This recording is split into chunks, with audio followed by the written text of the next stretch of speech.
Seja muito bem-vindo ao módulo básico do treinamento em produção de cerveja artesanal caseira do Cerveja Acústica. É um prazer ter você conosco e poder iniciá-lo nessa jornada que nós, cervejeiros caseiros, costumamos dizer que é um caminho sem volta. Nesse treinamento, nós vamos abordar todos os assuntos relacionados à produção de cerveja artesanal e um pouquinho da história da cerveja, vamos explicar os ingredientes e todos os processos de fabricação de forma bastante detalhada, para que não reste nenhuma dúvida e você possa produzir uma cerveja de altíssima qualidade aí, na sua casa. Vamos nessa? E o que é, enfim, a cerveja? A cerveja é uma bebida produzida a partir da fermentação de cereais, principalmente a cevada maltada. Acredita-se que tenha sido uma das primeiras bebidas alcoólicas que foram criadas pelo ser humano e atualmente a terceira bebida mais popular do mundo, logo depois da água e do chá. E já é a bebida alcoólica mais consumida no mundo atualmente. A cerveja já era conhecida pelos antigos sumérios, pelos egípcios e pelos mesopotâmios, remontando pelo menos a 6.000 anos antes de Cristo. A mais antiga lei que regulamenta a produção e a venda de cerveja é a Estrela de Hammurabi, de 1760 a.C. Nela, se condenava à morte quem não respeitava os critérios de produção de cerveja indicados. Incluía também várias leis de comercialização, de fabricação e consumo da cerveja, relacionando os direitos e deveres dos clientes e das tabernas. O Código de Hammurabi também estabelecia uma ração diária de cerveja para o povo da Babilônia. Eu queria ser Babilônia. 2 litros para os trabalhadores e 3 para os funcionários públicos, além de 5 para os administradores e o sumo sacerdote. O código também impunha punições severas para os taberneiros que tentassem enganar os seus clientes na produção de cerveja. A notícia mais antiga que se tem da cerveja vem de 2600 a 2350 a.C. Alguns arqueólogos encontraram uma menção no hino a Ninkasi, que é a deusa da cerveja, de que os sumérios já produziam a bebida. Já na Babilônia, existe documentada a existência de diferentes tipos de cerveja, originadas de diversas combinações de plantas e aromas, e o uso de diferentes quantidades de mel na receita. Depois, no Antigo Egito, a cerveja teria sido inventada para ajudar a quem não tinha como pagar o vinho. Até um dos faraós, Ramsés III, passou a ser conhecido como o faraó cervejeiro, depois de doar aos sacerdotes do templo de Amon 500.000 ânforas, ou aproximadamente 1 milhão de litros de cerveja provenientes das suas cervejarias. Na Idade Média, vários mosteiros fabricavam cerveja, empregando diversas ervas para aromatizá-la, como a mírica, o rosmarinho, o louro, sálvia e o lúpulo.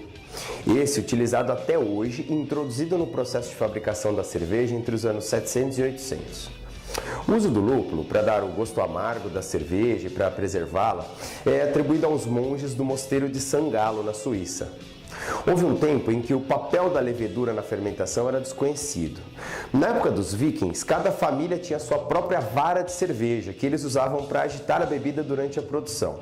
Essas varas de cerveja eram consideradas herança de família, porque era o uso da vara que garantia que a cerveja daria certo. Hoje em dia, a gente sabe que essas varas continham uma cultura grande de leveduras. A lei da pureza alemã de cerveja, de 1516, chamada Reinheitsgebot, definia os únicos materiais permitidos para a fabricação de cerveja como sendo o malte, o lúpulo e a água. Com a descoberta do fermento e da sua função na cerveja, no final da década de 1860, por Louis Pasteur, a lei teve que ser alterada. Até tempos relativamente recentes, a maior parte das cervejas eram do tipo que nós chamamos de ales. As lagers foram descobertas por acidente no século XVI, quando a cerveja era estocada em cavernas frias por longos períodos. Desde então, elas ultrapassaram largamente as cervejas do tipo ale em volume de vendas e produção. O lúpulo ele é cultivado na França desde o século IX. O mais antigo escrito remanescente a registrar o uso do lúpulo na cerveja é de 1067. Ele dizia: se alguém pretende fazer cerveja de aveia, deve prepará-la com lúpulo. No século XV, na Inglaterra, a fermentação sem lúpulo podia dar origem a uma bebida do tipo ale. O uso do lúpulo, sim, faria dela uma cerveja. A cerveja com lúpulo era importada para a Inglaterra a partir dos Países Baixos, desde cerca de 1400 em Winchester. O lúpulo passou a ser cultivado na ilha a partir de 1428. E a Companhia dos Fabricantes de Cerveja de Londres foi longe a ponto de especificar que nenhum lúpulo, ervas ou coisa semelhante seria colocado dentro de nenhuma ale ou bebida alcoólica enquanto a ale estivesse sendo feita, mas somente um licor de água e malte e uma levedura. Contudo, por volta do século XVI, a ale veio a referir-se a qualquer cerveja forte e todas as ales e cervejas continham lúpulo. Mas afinal, o que são as cervejas artesanais ou cervejas especiais? São cervejas produzidas quase que de forma caseira, com preocupação nos detalhes, nas impressões sensoriais, no enquadramento em estilos. Muitas cervejarias, mesmo utilizando equipamentos mais modernos e engarrafando as suas produções, ainda assim são consideradas como cervejarias artesanais, pelo cuidado que tem com a produção, desde os ingredientes básicos da cerveja, passando pela receita, o preparo e chegando até os conservantes finais. Outras microcervejarias ou cervejarias caseiras são realmente que podemos chamar de artesanais ao pé da letra. Utilizam equipamentos bem pequenos que cabem geralmente em qualquer cozinha. Normalmente não possuem engarrafadoras e guardam suas produções em garrafas de cerveja comum, às vezes até com rolhas.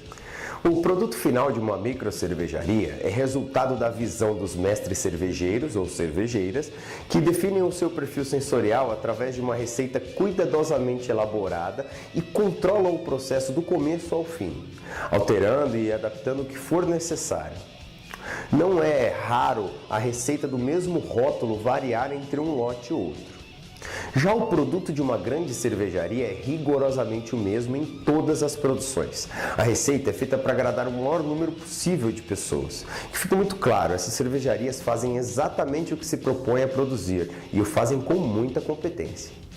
Esse compromisso das microcervejarias com o perfil sensorial de cada cerveja, sua criação até o final do processo produtivo, por si só já explicaria em parte as diferenças de preço nas prateleiras. Porém, temos ainda outro fator nessa equação. Para que a gente possa elaborar as receitas nas dezenas de estilos existentes, é necessário combinar diferentes grãos em diversos graus de tosta, bem como diferentes variedades de lúpulo e de leveduras. Fora a água e o chamado malte base, que é utilizado na receita de praticamente todas as cervejas, os insumos para a fabricação de cerveja são todos importados. Os maltes especiais, com diferentes graus de tosta ou defumados, vêm da Alemanha, da Bélgica, Estados Unidos e Reino Unido. Os lúpulos também vêm desses mesmos países, mas aí a gente pode acrescentar a República Tcheca, a França, a Austrália e Nova Zelândia. Até mesmo as leveduras, que muitas vezes são importadas da França ou dos Estados Unidos. Vale a pena esclarecer que a qualidade da água do local não influencia na qualidade da cerveja produzida em diferentes cidades, como muitos acreditam. Mesmo as menores microcervejarias têm a capacidade de manipular a qualidade da água como desejarem. Imagine então as grandes. E o que é o malte? A fonte de amido em uma cerveja fornece o material fermentável e é um fator determinante no sabor da cerveja. A fonte de amido mais comum utilizada na cerveja é a cevada maltada. A cevada é maltada por uma imersão em água, permitindo que ela comece a germinação e em seguida seca-se o grão parcialmente germinado em um forno. O grão maltado produz enzimas que convertem o amido no grão em açúcares fermentáveis. Diferentes tempos e temperaturas são utilizados para produzir cores diferentes do malte a partir do mesmo grão. Os maltes escuros produzem cervejas mais escuras. Durante a preparação da cerveja, a cevada é moída, a gente remove a casca e o grão ele é dividido em pedaços, exposto o miolo do grão. Essas cascas permanecem com o grão durante a abraçagem e atuam como um filtro natural durante a lavagem dos grãos, quando o mosto é separado do material insolúvel do grão. Outros grãos maltados e não maltados, incluindo milho, arroz, trigo, aveia, centeio e por muitas vezes o sorgo, podem ser utilizados no processo de produção da cerveja. Nos últimos anos, alguns poucos fabricantes têm produzido cerveja sem glúten, que é feita aí sim com o sorgo e sem malte de cevada, para aqueles que não podem consumir o glúten proveniente dos grãos como trigo, centeio, cevada e etc. E o lúpulo? O lúpulo que é utilizado na fabricação das cervejas, na verdade, é a flor da espécie vegetal Humulus lupulus. A planta ela é dioica, ou seja, ela possui os dois sexos separados, mas somente as flores da planta fêmea são utilizadas como ingrediente da cerveja. Nessas flores, existem glândulas amareladas entre as pétalas que a gente chama de lupulina, que produzem resinas e óleos que são responsáveis pelo aroma e o amargor que a gente confere à cerveja. Esse sabor amargo, que serve para equilibrar a doçura do malte, é medido por meio da Escala Internacional de Unidade de Amargor, ou IBU. O lúpulo atribui aromas e sabores cítricos e florais à cerveja. Além disso, ela também tem um efeito antibiótico que favorece a atividade das leveduras de cerveja sobre os micro-organismos menos desejáveis e ajuda na retenção de espuma da bebida. A acidez do lúpulo também age como conservante natural. Graças a todas essas características, a maior parte do lúpulo utilizado comercialmente é usado na fabricação de cerveja.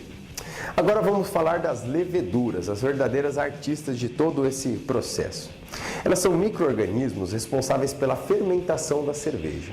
Ela metaboliza os açúcares extraídos a partir dos grãos, que produz o álcool e o dióxido de carbono, e assim transforma o mosto que nós produzimos em cerveja. Além de fermentar a cerveja, a levedura influencia o caráter e sabor da cerveja. Antes que a ação da levedura na fermentação fosse entendida, a fermentação era feita com leveduras selvagens, encontradas ao ar livre. E alguns tipos de cerveja seguem até hoje esse método, mas a fermentação mais moderna acrescenta culturas de levedura puras. Agora que você já entendeu um pouquinho mais sobre a história da cerveja e o papel de cada ingrediente na cerveja, vamos partir para a produção? Os procedimentos que veremos a seguir servem como base para a fabricação de qualquer estilo de cerveja que você deseje. As alterações que poderão ocorrer serão na temperatura, no tempo de mostura, onde uma receita um pouco mais complexa pode exigir o que a gente chama de rampa de temperatura. Também serão alterados os ingredientes ou ainda o tempo de maturação e fermentação do mosto. Nós optamos por uma American Pale Ale, por ser uma cerveja de mais simples cocção e que apresenta aroma, amargor e corpo que lhe permitirão ter muito orgulho do que você produzir. É claro, se você seguir todos os passos seguintes. Você terá a liberdade de alterar a receita como desejar. Adicionar mais ou menos malte, lúpulo, alterar o tipo de levedura. O céu é o limite. Fazer cerveja é um processo culinário. Você deve fazer ao seu gosto, da sua forma, com a sua personalidade. É claro que não podemos nos esquecer que temos estilos rigorosos para cervejas artesanais, que parametrizam cor, corpo, aroma, teor alcoólico, carbonatação, enfim, tudo que diz respeito ao nosso líquido sagrado. Contudo, a menos que você deseje seguir os padrões comerciais, desenvolver uma receita para atuar como cigano ou comparar seus resultados com as cervejas comercialmente já consagradas, que é bem legal por sinal, não precisa se ater a essas rédeas. Crie, divirta-se, aprenda mais, utilize esse hobby para passar mais tempo com seus amigos, com a sua família, acrescente a sua marca à sua cerveja, descubra um mundo novo que está se abrindo à sua frente. Mas vamos parar de lenga-lenga e vamos logo aos finalmente. Quais os ingredientes serão necessários para a receita dessa APA? Vamos lá? Nós vamos precisar de 3 kg de malte Pale Ale, 2 kg de malte Pilsen, 500 gramas de caramunique, um pacote do lúpulo Malte Rude, que foi a nossa opção devido aos ácidos alfa e beta, que vão conceder à nossa cerveja o aroma e o amargor que nós optamos por esse estilo. Contudo, vocês podem utilizar outros lúpulos, como o Pride of Ringwood, o Falconers, Green Bullet, enfim. Com o tempo e as experiências, vocês vão decidir qual é o lúpulo mais adequado ao seu paladar. Para finalizar, vamos utilizar também um pacote de fermento S05 e 40 litros de água potável, seja ela mineral ou filtrada em filtro de carvão ativado. O ponto mais importante até agora, além da sanitização de tudo e todos que farão a cerveja, é a qualidade da água que utilizaremos na receita. Nós já vimos de tudo nesse tempo em que conversamos com cervejeiros caseiros. Há quem utilize água de torneira fervida, água filtrada convencional, água de poço, de lençol freático, degelo de iceberg, de rio e até água do mar. Porém, um ponto muito importante é que para que a nossa receita tenha êxito, além da potabilidade, a água deve ter pH abaixo de 7, ou seja, mais próximo do neutro possível, além de estar completamente livre de cloro ou de outros micro-organismos indesejáveis, durante o período de maturação principalmente. Nós utilizaremos água mineral de uma fonte muito confiável. Além disso, nós vamos precisar dos equipamentos básicos do kit para produção de cerveja artesanal, que você pode encontrar no nosso site de cerveja acústica. Muito bem, mãos à obra! O ideal é que você tenha alguém para lhe ajudar nessa receita. Se não para ajudar efetivamente, pelo menos para te lembrar dos passos que devem ser seguidos. Pois se você esquecer de alguns, certamente terá um resultado indesejado depois do período de maturação da cerveja. O primeiro passo é a moagem do malte. Nesse momento, devemos ajustar os discos do moedor para que não façamos uma farinha de malte. Da mesma forma, não podemos ter grãos inteiros indo para a panela, porque dificultaria muito a amidase. Precisamos separar o miolo da casca e moê-lo sem destruí-lo. O resultado esperado é esse. Com o tempo, vocês aprenderão sem grandes dificuldades. Chegou o momento de prepararmos a nossa solução de ácido peracético. A proporção, segundo o fabricante, é de 1 grama desse pozinho por litro. A nossa colher de medida tem exatamente 1 grama. Despejamos então na água, mexemos e aguardamos por 15 minutos para que ele estabilize. Feito isso, podemos despejá-lo com um funil em nosso pulverizador. Tudo que tiver contato com a cerveja, o mosto, água ou qualquer outro ingrediente deve ser sanitizado. Esse ponto é o mais importante de todo o processo. Você não vai querer aguardar tanto tempo para abrir o fermentador e ter uma cerveja contaminada e ter que jogá-la toda fora. Para quase todas as situações da receita que possam acontecer, há uma solução. A contaminação não tem jeito, é lixo. Portanto, não economize nesse processo. Você não vai se arrepender. Tudo que for de plástico ou vidro deve ser sanitizado com ácido peracético. O que for metálico deve ser sanitizado com álcool 70. Durante a moagem do malte, nós podemos iniciar o aquecimento da água. Para o início do nosso processo, a água deve estar a 66 graus Celsius. Antes de despejar a água na panela, devemos sanitizá-la com álcool 70, sem economia. Da mesma forma, devemos sanitizar com álcool a bazuca, o fundo falso e com peracético o nosso termômetro, que ficará na água até atingir a temperatura ideal. Vamos então montar a bazuca na torneira e posicioná-la corretamente. Depois, posicionamos o fundo falso com cuidado.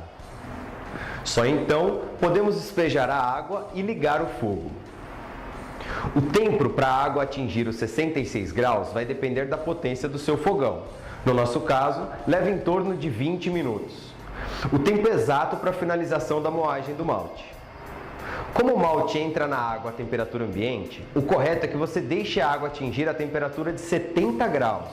Dessa forma, quando despejarmos o malte na panela, a água ficará na temperatura correta para a mostura. Finalizada a moagem e com a água já na temperatura correta, devemos sanitizar a nossa colher para que possamos colocá-la na água. Ela é de plástico, portanto, devemos sanitizá-la com ácido peracético. Nesse momento, é muito legal se alguém puder lhe ajudar. Enquanto você movimenta a água em vários sentidos, com cuidado para não derramar, a pessoa despeja devagar o malte na água. Se você estiver sozinho, movimente a água de forma vigorosa e então despeje o malte devagar na água até o fim.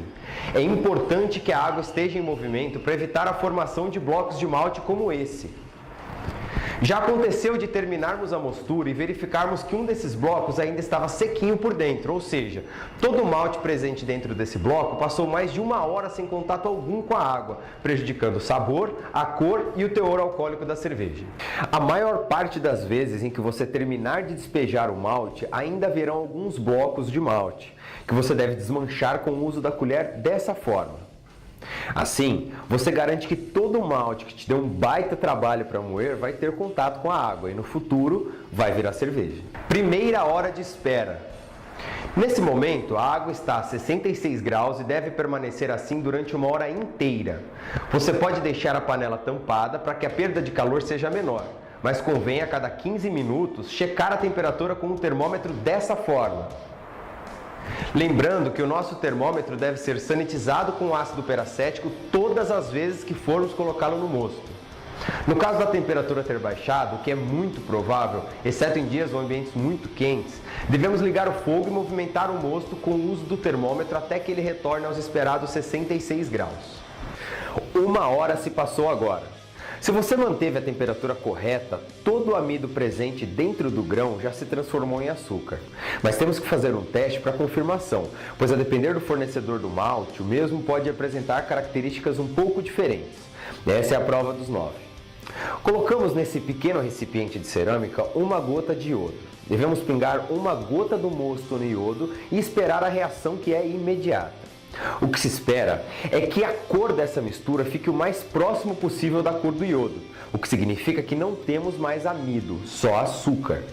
No caso de termos ainda amido presente, a mistura fica com uma cor roxa escura, preta, como você pode ver nessa imagem. Nesse caso, devemos manter o mosto em 66 graus por mais 15 minutos e refazer o teste. Prosseguiremos dessa forma até que a cor do mosto seja a mesma do iodo. Como vocês podem ver, em nossa receita a primeira amostra já deu ok. Então precisamos parar a amidase, ou seja, fazer com que o grão moído pare de produzir açúcar. Para isso, devemos aquecer o mosto a 75 graus. Não esqueça de sanitizar o termômetro e mexer a mistura durante o aquecimento. Quando o mosto finalmente atingir os 75 graus, devemos desligar o fogo e aguardar por 15 minutos. Nesse momento, só devemos esperar, sem controlar a temperatura, pois não há necessidade. O mosto deve descansar sem mexermos para que a cama de malte se forme para a filtragem. Mas um momento importantíssimo irá começar: a filtragem. Para essa etapa, devemos utilizar a jarra plástica, que deverá ser sanitizada com peracético, e a escumadeira metálica, que deverá ser também sanitizada, só que com álcool 70. A finalidade desse processo é, além de livrar o mosto de impurezas e partículas sólidas, retirar o máximo de açúcar presente nos grãos moídos e deixá-lo diluído ao líquido do mosto. Posicione então a escumadeira dessa forma na panela para facilitar a recirculação. É muito importante utilizar uma escumadeira para que o fluxo do mosto não fique concentrado em um único ponto, porque isso cavaria um buraco na cama de mosto e prejudicaria a extração do açúcar de todos os grãos. Vamos começar. Nesse momento não precisamos ter pressa. Não abra a torneira completamente para que a recirculação ocorra de forma gradual. Queremos a perfeição, não precisa correr. É hora de colocar uma boa música e aguardar. Em geral, ficamos cerca de 30 minutos nesse processo, mas isso vai depender da sua moagem. Uma moagem bem feita também serve como filtro e o mosto fica livre de partículas sólidas mais rapidamente. Se na sua moagem você obteve muita farinha, vai levar mais tempo na recirculação. Não se preocupe, está tudo certo. Despeje o mosto sobre a escumadeira devagar e repita o processo até atingir um nível de filtragem sem nenhuma partícula suspensa. Você vai perceber que durante esse processo a cor e o aroma do mosto vão mudar. Ela vai ficar muito mais limpa e cheirosa durante a filtragem e a recirculação. Enquanto fazemos a recirculação, devemos colocar a nossa outra panela para trabalhar. Após sanitizada com álcool 70, despeje 18 litros de água dentro dela e coloque ela para aquecer. Devemos atingir a temperatura de 70 graus nessa panela. Essa água será utilizada para a lavagem do mosto após a recirculação e a filtragem. Pronto! Recirculação e filtragem ok. Veja como o nosso mosto está muito mais claro e translúcido e o cheiro, uma delícia. A água que aquecemos já está a 70 graus. Podemos então desligar o fogo e iniciar a lavagem do mosto. Transfira a água quente da panela para um dos fermentadores, pois utilizaremos essa panela para a fervura da cerveja. Enquanto você faz isso, deve sanitizar a mangueira de silicone e colocá-la na torneira da panela de mostura. Sanitize também o filtro de tela. O seguro morreu de velho, então, para garantirmos que nada sólido irá passar para a fervura, nós utilizamos também esse filtro adicional. Posicione a panela de fervura abaixo da linha da panela de mostura. Coloque o filtro dessa forma, apoiado na alça da panela, e posicione a mangueira. A mágica vai começar. Abra metade do curso da torneira e deixe que o mosto comece a ser despejado na panela de fervura. Aguarde até que possa começar a ver a cama de malte aparecer no fundo da panela e comece então a adicionar a água limpa que nós preparamos a 70 graus. É hora da lavagem do mosto. Vamos extrair ainda mais açúcar dos grãos e devolver o volume de água inicial para a panela. Além de perder água por evaporação, os grãos absorvem muita água do volume inicial. Como a nossa receita é de 20 litros, devemos repor essa água até atingir a quantidade desejada. Na lavagem do mosto, devemos espalhar a água segurando a escumadeira com uma das mãos e lavando toda a cama de mosto. É um processo lento, mas vai valer muito a pena no final, acreditem. Adicionamos os 8 litros de água a 70 graus. Agora é só esperar que a gravidade faça o seu papel e filtre tudo. Isso pode demorar um pouco ou ser mais rápido, em torno de 10 a 30 minutos. Lembrando que tudo vai depender da qualidade da sua moagem e dos filtros que você está utilizando. Quando a filtragem está quase no fim, costumamos inclinar um pouco a panela para extrair toda a água possível. Quando mais nada sair da torneira, podemos fechá-la, recolher a mangueira e o filtro e colocar a panela de fervura com o nosso mosto filtrado e lindo desse jeito no fogo. Acenda o fogo e tampe a panela. Você deve aguardar o início da fervura do mosto para a adição do primeiro lúpulo. Mais uma vez, a depender da potência do seu fogão, esse processo pode demorar mais ou menos. Fique de olho e tome muito cuidado com a temperatura da tampa. Use sempre um pano limpo para abrir a panela e checar se estamos próximos ou não do ponto de fervura. Imagine a fervura do leite. Para os mais velhos, era muito comum nossas mães colocarem o leite para ferver antes de nos servir, o que muitas vezes terminava em catástrofe com sua mãe xingando e limpando o leite que vazou. Com o mosto, o processo é muito semelhante. Não, sua mãe não vai te xingar e não terá que limpar o fogão. Mas assim como o leite forma aquela película na superfície antes de iniciar a fervura, o mosto cria uma espuma branca muito fina em toda a superfície antes de iniciar a fervura. Esse é o momento de tirarmos a tampa da panela, por 2 motivos. O primeiro é que no início da fervura o mosto cresce e aumenta de volume na panela. Se estiver com a tampa fechada, vai ser uma sujeira só. O segundo é muito mais importante para a cerveja. Agora você deve estar sentindo um cheiro de curau de milho, de pamonha. Tudo bem, esse é o odor esperado. Mas devemos permanecer durante toda a fervura com a panela destampada, justamente para que esse aroma não seja transmitido para a cerveja. Esse odor proveniente da fervura é indesejável e devemos deixar que evapore sem medo. Não use a tampa na fervura em hipótese alguma. Enquanto aguardamos a fervura, podemos aproveitar e lavar parte de tudo que já sujamos até agora. Acredite, o processo de fazer sua própria cerveja demora bastante e ao final você estará ou muito cansado ou muito bêbado e não terá ânimo de lavar tudo como deve ser lavado. Lembre-se, higiene é tudo para um cervejeiro. Aproveite os momentos de espera para sanitizar e limpar o que puder. Isso evitará contaminações futuras e também brigas com sua esposa ou esposo devido à bagunça enorme que você deixará na cozinha. Você tem agora 5,5 kg de malte moído e molhado que precisa se desfazer. Como você é uma pessoa nobre, de bons costumes, não irá despejar tudo isso no esgoto, mesmo que seja um ogro de maneiras pouco ortodoxas. Você não vai querer seu encanamento entupido por grãos. Então o que fazer? Hora de criar. Separe esses grãos e seque-os ao forno. Você terá uma excelente farinha para fazer pães, bolos, quibe, panetone ou qualquer outro tipo de iguaria integral que desejar. Mas são mais de 5 quilos, haja pão. Sim, entregue como presente aos familiares ou faça como nós. Misture a ração do seu cachorro e ele vai adorar. É muito doce e tem muita energia. Panetone de malte também é sensacional. Fica a dica. Voltando para o nosso mosto em fervura. Observe atentamente o momento em que o mosto começou a ferver. Se ele subir demais na panela, diminua o fogo para que ele não vaze e faça uma sujeira daquelas. Iniciada a fervura, é hora da primeira adição de lúpulo. Utilizando uma balança de precisão e um copo descartável sanitizado com peracético, pese 15 gramas de lúpulo e despeje-o no mosto em fervura. Os lúpulos adicionados primeiro, no momento da fervura ou o mais próximo dele possível, são os responsáveis pelo amargor da cerveja. Existem várias técnicas para o amargor, como o First Wort Hopping, mas essas não são utilizadas nessa receita e nós vamos explicá-la melhor em outros cursos que vocês conseguem encontrar também no nosso site, na área de treinamentos. Marque 30 minutos no cronômetro, não desligue o fogo e aguarde. Deixe os alfa-ácidos do lúpulo agirem. Passados os 30 primeiros minutos, vamos à segunda adição do lúpulo. Pese então mais 15 gramas do lúpulo e adicione ao mosto em fervura.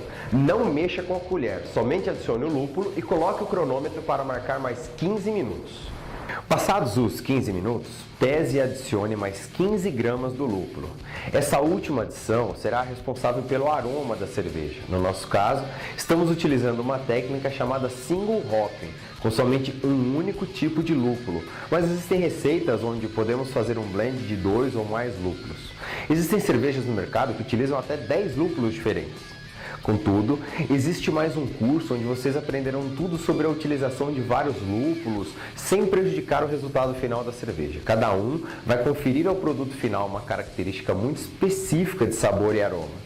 Não misture lúpulos sem pensar nos resultados. Não é uma saída segura e você dificilmente atingirá um resultado positivo. Ok, 15 minutos se passaram. Fim da fervura. Desligue o fogo e aguarde por mais 15 minutos para que o lúpulo decante no fundo do mosto. Passados os 15 minutos, devemos realizar o whirlpool ou redemoinho. Sanitize a colher com peracético e realize um movimento circular na panela de forma vigorosa. Dessa forma.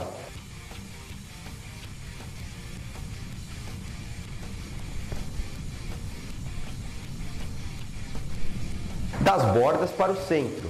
Quando atingir o centro, remova a colher e aguarde por mais 15 minutos para que o lúpulo se concentre no centro da panela, o que nós chamamos de trube. Enquanto aguardamos a formação do trube, além de aproveitarmos esse tempo para lavar tudo que está sujo, devemos preparar o mosto para o resfriamento. O próximo passo será a adição das leveduras, porém elas não sobrevivem a temperaturas superiores a 30 graus. Dessa forma, devemos levar o mosto a temperatura de 25 graus ou abaixo para que possamos adicionar as leveduras e elas, as verdadeiras artistas de todo esse processo, possam finalmente transformar o nosso mosto em cerveja. Nós precisamos agora fazer com que a água gelada circule pelo chiller, que deve ser sanitizado com álcool 70 e posicionado dentro do fermentador, que também deve estar sanitizado com álcool peracético. Somos ecologicamente responsáveis, então não jogamos água fora em hipótese alguma. Qual a solução? Nós temos um tanque com água onde colocamos gelo. Ligamos uma mangueira a uma bomba d'água e dessa forma essa água passa pelo chiller e retorna ao mesmo tanque por outra mangueira. Quanto mais rápido ocorrer o resfriamento, menos contato com oxigênio o nosso mosto terá, melhorando ainda mais a qualidade da nossa cerveja. Existem várias alternativas no mercado para essa etapa, como o trocador de calor de placas, que também está disponível à venda no nosso site. Esse resfria o mosto em apenas 5 ou 10 minutos. Você quem vai escolher a opção que melhor se adequa à sua necessidade de espaço e tempo e também às suas possibilidades de investimento. Fermentador limpo, chiller posicionado, tudo certo. Sanitize a mangueira de silicone com ácido peracético e o filtro de tela com álcool 70%. É hora de transferir o mosto para o fermentador. Posicione a mangueira na torneira e abra para que a transferência seja feita. A utilização de um filtro tela nesse momento é muito importante para evitar que as partículas do mosto em suspensão passem para o fermentador. Esse processo é relativamente rápido, leva em média 10 minutos. Devemos observar com bastante atenção a transferência até o fim. Quando estiver no final, veremos um pouco do trube passando pela mangueira. É hora de parar ou teremos em nossa cerveja um amargor excessivo. Isso não é desejável nesse estilo.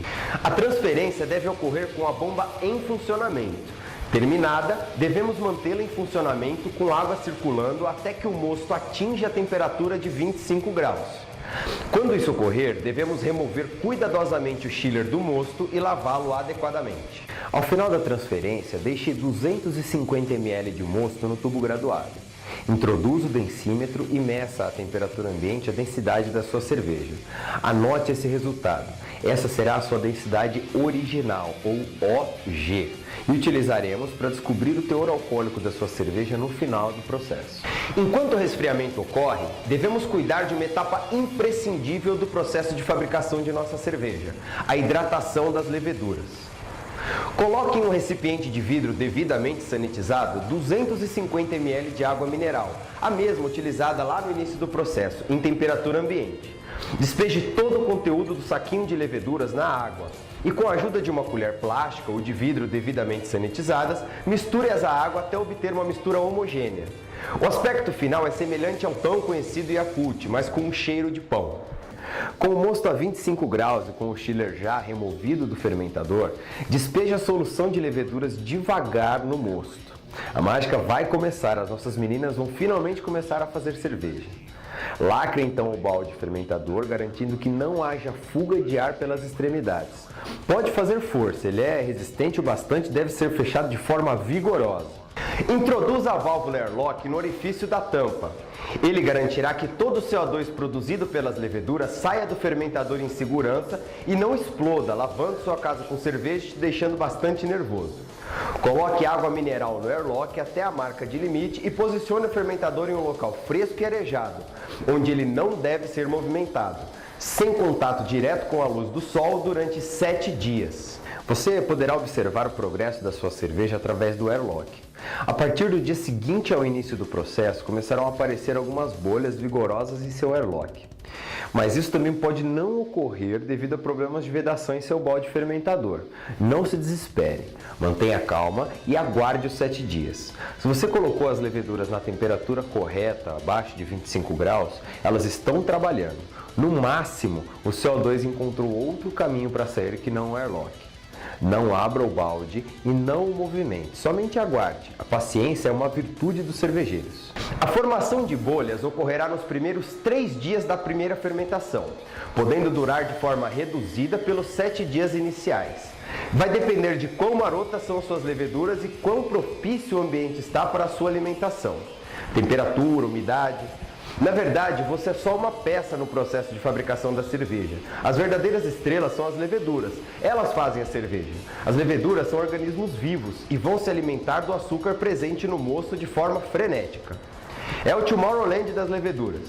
Esse processo, na primeira fermentação, será o responsável pela formação do álcool em nossa cerveja, ou seja, quanto mais açúcar, mais elas comem e mais álcool teremos em nosso produto final. Passados os primeiros 7 dias, as nossas leveduras precisam descansar. Elas comeram por 7 dias, estão exaustas. Devemos, portanto, transferir o fermentador para um ambiente mais frio. Coloque seu fermentador em uma geladeira que tenha a temperatura controlada entre 4 e 7 graus. Evite a alteração de temperatura nesse momento. Não haverá mais a formação de bolhas, então não precisamos ficar o tempo todo checando o fermentador. No caso de não podermos contar com um frigobar ou geladeira exclusivo para o fermentador, a gente pode utilizar a nossa geladeira convencional, desde que evitemos períodos prolongados de porta aberta, o que causaria uma alteração muito brusca da temperatura da cerveja. Mas 7 dias se passaram com o nosso fermentador na geladeira. Sim, você está com sede, quer tomar uma cerveja, mas lembre-se, a paciência é uma virtude dos cervejeiros. Tenha calma, que vai valer a pena ao final. É hora do invase. Nesse momento, antes de mais nada, é importante sanitizarmos as garrafas. O nosso volume final é de 20 litros, o que daria aproximadamente 33 garrafas de cerveja. Ok, vamos lavá-las corretamente. Mais uma vez, nessa etapa já vimos de tudo, inclusive sanitização feita com álcool automotivo. Soda cáustica não é bom, não façam isso. Vamos tomar a sua cerveja e ficar no mínimo cegos ou melhores amigos do vaso sanitário por alguns dias. A sanitização das garrafas, sejam elas reutilizadas de cerveja que você já tomou enquanto esperava a sua ficar pronta, ou garrafas novas compradas em nosso site, Momento Merchan, deve ser feita da seguinte maneira. Ferva 20 litros de água na panela de fervura e despeje todo o seu conteúdo após a fervura nas 33 garrafas a serem lavadas uma a uma. Aguarde 5 minutos e descarte a água em local apropriado. Regue as plantas do seu jardim ou utilize para lavar o quintal ou varanda. Enquanto lava as garrafas com água fervente, prepare a solução de ácido peracético como explicado anteriormente, 1 grama por litro. Após sanitizadas com água fervente, despeje o peracético em uma das garrafas, chacoalhe de modo vigoroso e transfira para a próxima garrafa com a ajuda de um funil. Faça isso para todas as garrafas, uma a uma, sem pressa. Essa etapa vai garantir uma perfeita carbonatação da sua cerveja, sem contaminação após os 14 dias de processo que já passaram até agora. Seja muito, mas muito chato nesse momento. Pronto! Garrafas lavadas e sanitizadas. Qual o próximo passo? A contagem dos litros de cerveja. Com a ajuda do filtro de tela e da jarra plástica devidamente sanitizados, você deve começar a contagem dos litros de cerveja resultantes do processo e a transferência para a panela de invase, que é a mesma panela de fervura. Lentamente preencha a jarra plástica litro a litro e conte ao final o resultado obtido. Observe que ao final do fermentador haverá uma grande quantidade de levedura no fundo, que não deve em hipótese alguma ir para a panela de invase. Pare o processo de transferência nesse momento. É hora de garantir a espuma perfeita. Vamos à carbonatação da nossa cerveja. Nós chamamos esse processo de priming. Ferva 500 ml de água em uma panela devidamente sanitizada e adicione 5 gramas de açúcar por litro de cerveja que obtivemos na contagem. Dá um exemplo, 20 litros de cerveja, vamos utilizar 100 gramas de açúcar. As leveduras saíram da geladeira e estão vivas e com fome novamente. Elas saíram da hibernação e vão se alimentar de todo o açúcar disponível no momento. É hora da segunda fermentação. O resultado dessa alimentação será o gás carbônico, o CO2, que se mistura à cerveja, carbonatando ela naturalmente. Despeje essa solução na panela de invase e faça um novo IRPO, aguardando por 5 minutos após esse procedimento para que a mistura se torne o mais homogênea possível. Legal, hora do invase! Já sanitizados, a jarra de plástico e o funil devem ser utilizados para transferir, no nosso caso, 600 ml de cerveja do balde para a garrafa. Sanitize também todas as tampinhas que utilizará com álcool 70% e lacre as garrafas com a ajuda de um arrolhador manual. Deixe então que as garrafas já lacradas descansem em um local fresco e arejado, longe da exposição ao sol por mais 7 dias a contar do invase. Ao final desse processo, você deve novamente coletar 250 ml de cerveja no nosso tubo graduado, deixar que estabilize a temperatura ambiente e colocar o densímetro para aferir a densidade final da nossa cerveja, ou FG. É o momento de medirmos o teor alcoólico por volume de cerveja. Subtraia o número marcado na densidade original, no início do processo, do número obtido nessa última aferição de densidade. Multiplique então o resultado por 131, que é uma constante, e a gente vai obter o teor alcoólico final da nossa cerveja. Independente do estilo de cerveja escolhida, essa fórmula poderá ser aplicada com uma margem mínima de erro. Durante esse período, não movimente as garrafas ou exponha-as à luminosidade excessiva. Isso prejudicaria muito o resultado final. Muito bem, cervejeiro! Até que enfim os 21 dias se passaram. Você com certeza está muito ansioso pelo resultado de todo esse processo, além de, claro, estar com muita sede. Coloque então a sua garrafa para gelar.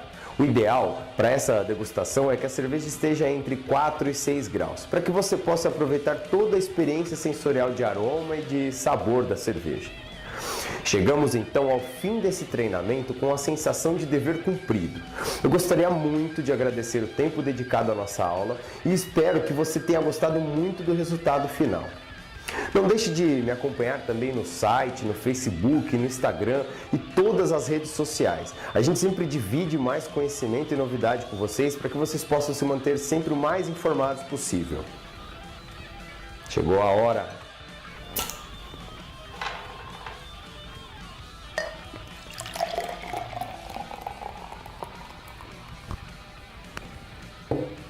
Após algumas braçagens, confira também os treinamentos intermediários e avançados disponíveis no nosso site e nos contate. Ficamos inteiramente à sua disposição.